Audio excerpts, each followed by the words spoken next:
Why a bronze serpent? Why did God choose a bronze serpent? Why a serpent of all things? We know what a serpent did to Adam and Eve in the Garden of Eden in the beginning. Right? So why a serpent? But you see, in the intentionality of God, that's exactly the point, right? It had to be a serpent because it all started with a serpent. It was through a serpent that sin entered humanity. Let me explain something. You see, God had rescued the Israelites from Pharaoh and the Egyptians, right? And, he had shown them his faithfulness over and again and again. Yet, these Israelites still complained every step of the way. They had got to the point where they were saying, why did you take us out from Egypt? For us to come and be eating the same food. Please take us back so we can eat bread. Can you imagine? Their dissatisfaction revealed something deeper. It revealed that serpent-infested nature within man. The part of us that is insatiable, the part of us that complains, that doubts, that disobeys, that part of us that is deceitful, that part of us that rebels, that pushes back, that part of us that just deliberately turns away from God and everything God, right? And when God sent the venomous snakes, amongst the Israelites, it wasn't random. It was symbolic. The snakes were a reminder. They were a symbol of humanity's true condition, right?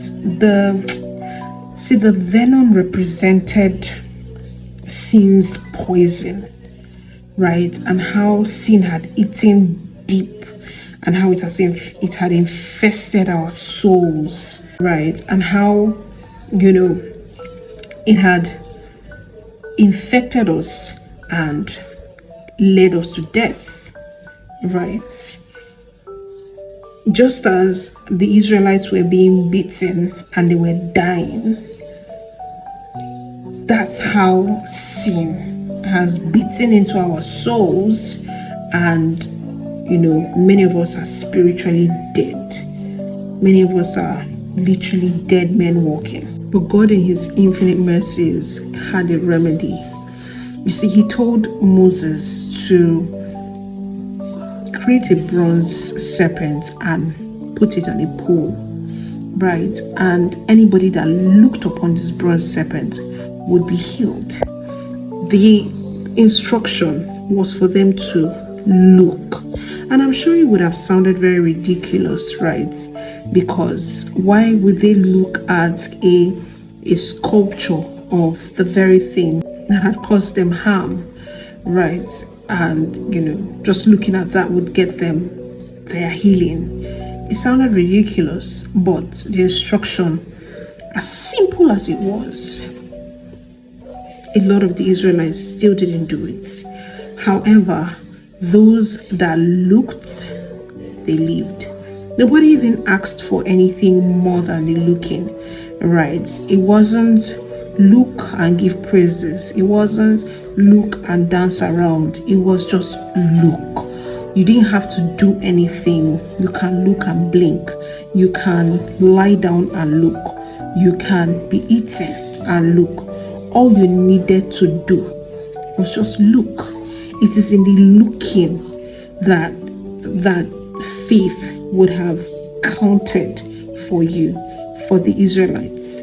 But most of them didn't look, and only those that looked lived.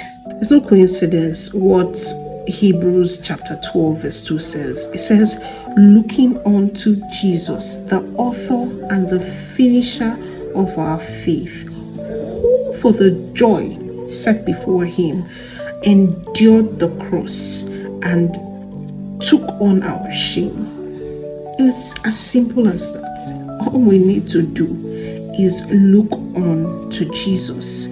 The serpent was a symbol of something vile, something cursed. It was a symbol of sin, right?